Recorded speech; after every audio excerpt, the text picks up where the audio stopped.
Coba deh, kamu ingat-ingat lagi pas kamu ikut kelas praktikum sains dulu. Pakai jas lab putih, kacamata pelindung. Nah, persis. Kamu udah ngerasa siap banget kan pengen jadi ilmuwan yang menguak rahasia alam semesta. Tapi ya kenyataannya di lapangan, Malah sibuk ngurusin alat. bener banget. Kamu malah ngabisin waktu 2 jam cuma buat ngutak-ngatik kabel yang udah usang, atau nyoba nyiimbangin raca yang miring mulu. Terus pas lihat grafik hasilnya malah nggak masuk akal sama sekali. Dan akhirnya pulang dengan kepala pusing. Iya, dan parahnya kamu mungkin mikir, oh kayaknya aku emang nggak berbakat deh di bidang sains. Padahal ternyata kamu tuh sama sekali nggak bodoh. Di sesi eksplorasi mendalam kita kali ini, kita bakal ngebedah sebuah dokumen akademis keren banget.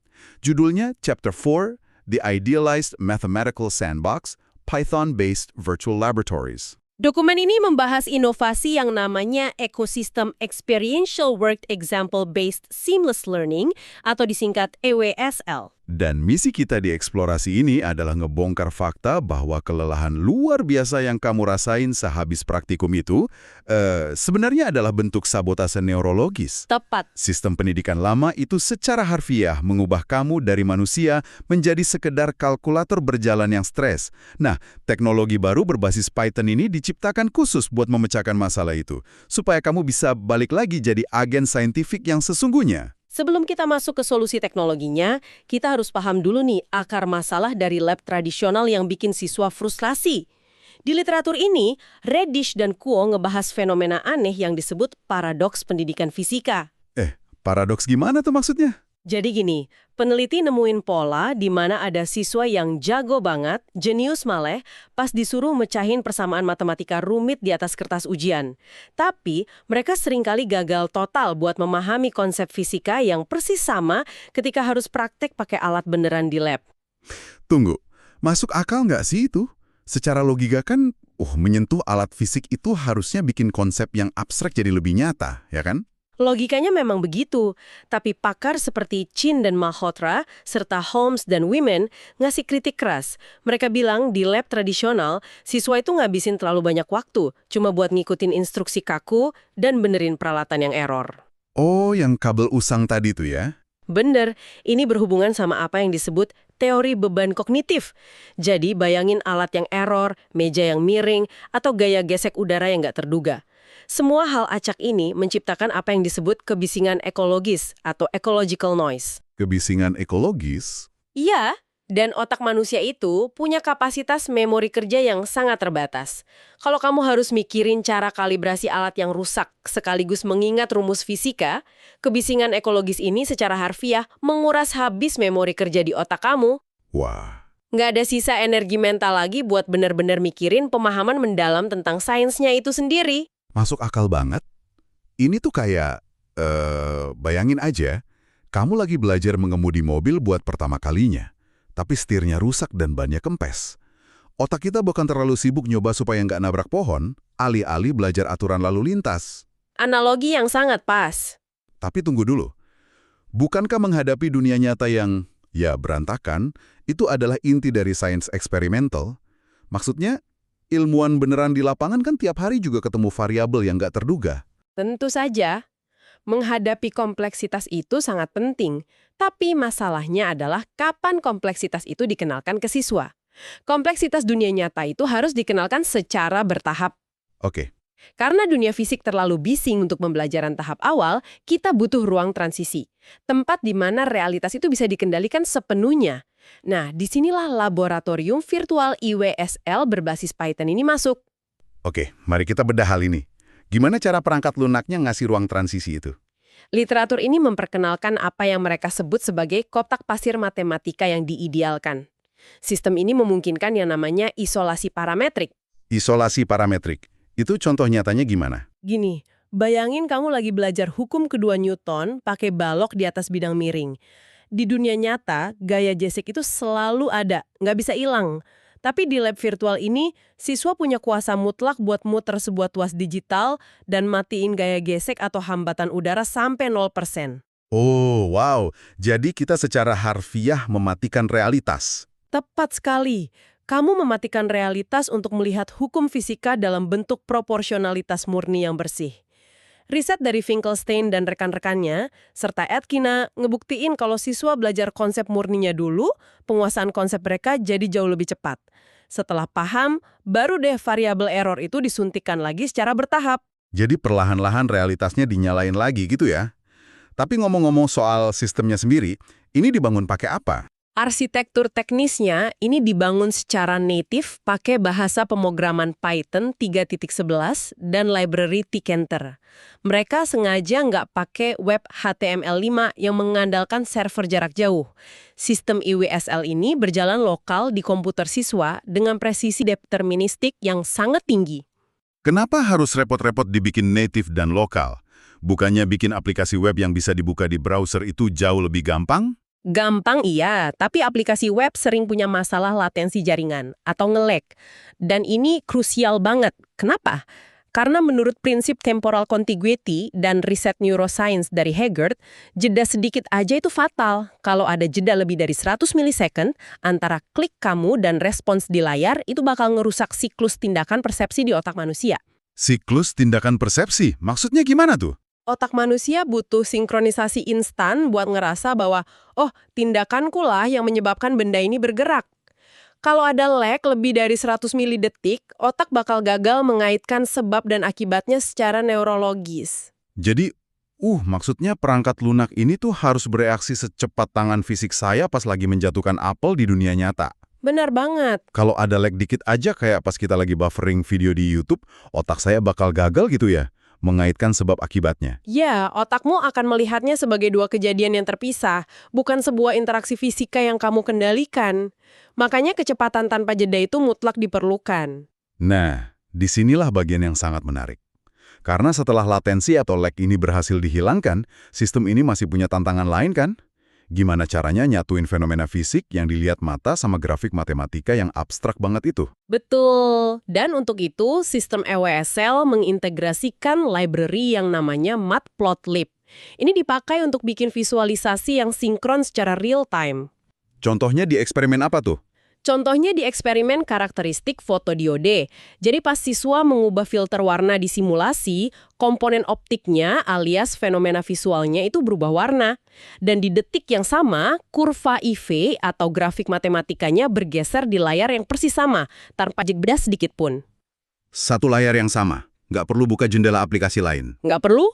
Pakar ngejelasin kalau penyatuan antar muka semacam ini, yang juga dipakai di eksperimen seperti Frank Hertz, itu secara sistematis menghancurkan apa yang disebut split attention effect. Split attention effect. Efek perhatian terbagi ya?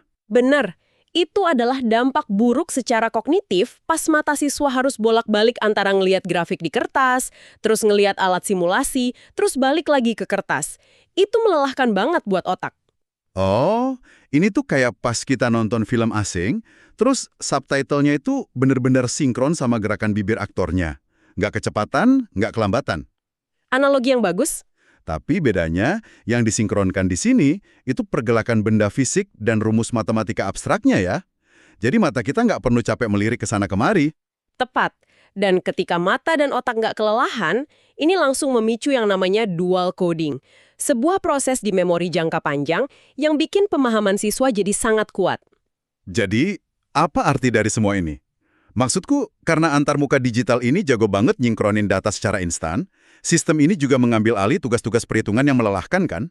Dan katanya ini ngubah identitas kita sebagai siswa. Oh, secara dramatis mengubah peran siswa. Di lab tradisional, peneliti seperti Kirshner, Sweller, dan Clark nemuin kalau siswa itu menderita patologi klerikal matematis. Hah? Patologi klerikal matematis? Kedengarannya kayak penyakit birokrasi kantoran? Efeknya mirip. Siswa kehabisan memori kerja gara-gara mereka dipaksa menghitung deviasi standar secara manual atau menggambar titik-titik grafik regresi pakai penggaris di kertas milimeter. Ah ya, aku ingat banget tuh, ngerjain itu berjam-jam. Nah, sistem EWSL mempraktekkan sesuatu yang disebut cognitive offloading atau pengalihan kognitif. Intinya, biar komputer yang melakukan semua perhitungan rumit itu secara otomatis. Tapi, sebentar. Kalau mesin yang lakuin semua pekerjaan berhitungnya, apakah ini nggak bikin siswa jadi malas berpikir? Maksudku, bukankah berkeringat ngitung angka itu bagian dari belajar fisika itu sendiri? Banyak yang mikir gitu, tapi itu pemahaman yang keliru. Ini bukan soal kemalasan, ini soal membebaskan ruang mental siswa atau yang disebut German load Ruang mental untuk apa? untuk menguji hipotesis sains tingkat tinggi. Menurut paradigma kognisi terdistribusi dari Hutchins, agen utama pembelajarannya sekarang bukan lagi siswa sendirian, melainkan sistem gabungan antara siswa ditambah komputer. Oh, wow!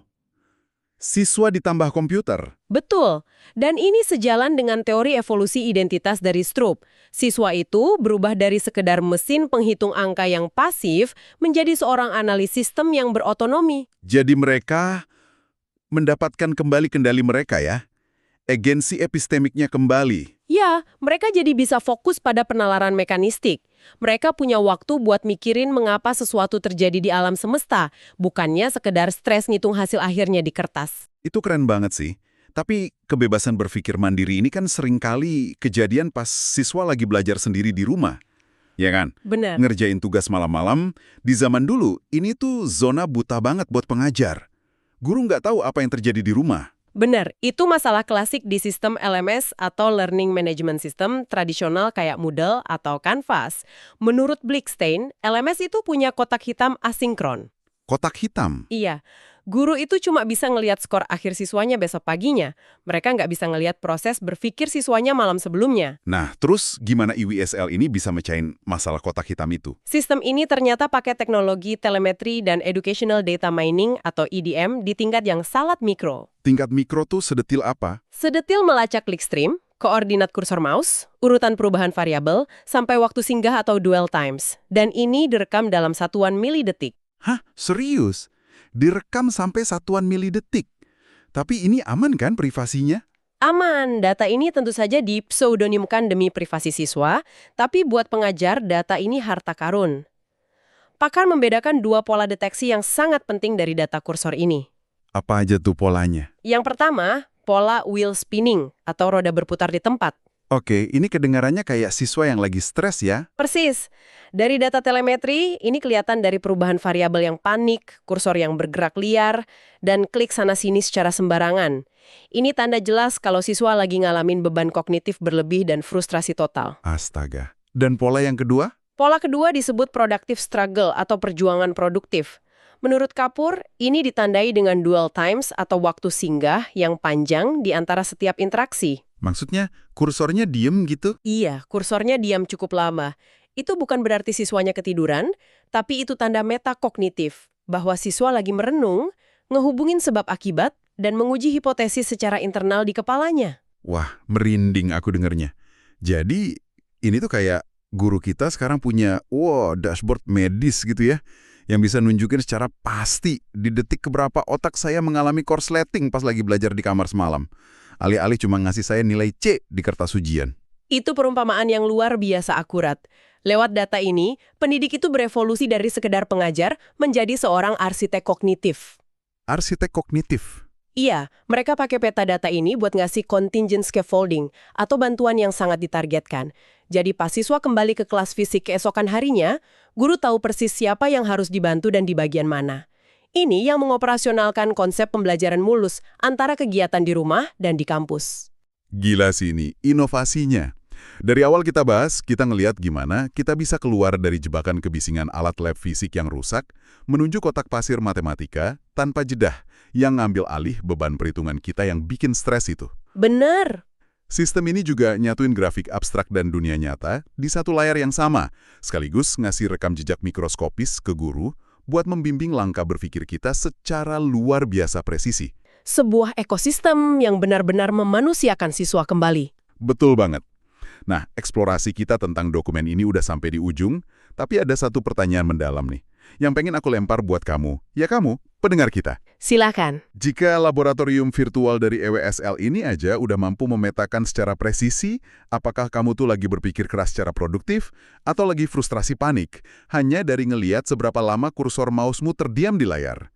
Apa jadinya ketika pelacakan telemetri mikro semacam ini diterapkan pada semua hal yang kita pelajari secara online di masa depan? Pertanyaan yang bagus. Mungkinkah bahasa tubuh digital kita di masa depan nanti bakal mampu memprediksi kebingungan dan pikiran-pikiran kita yang tak terucapkan, bahkan jauh sebelum kita sendiri sadar kalau kita lagi bingung? Sesuatu yang patut kamu renungkan hari ini.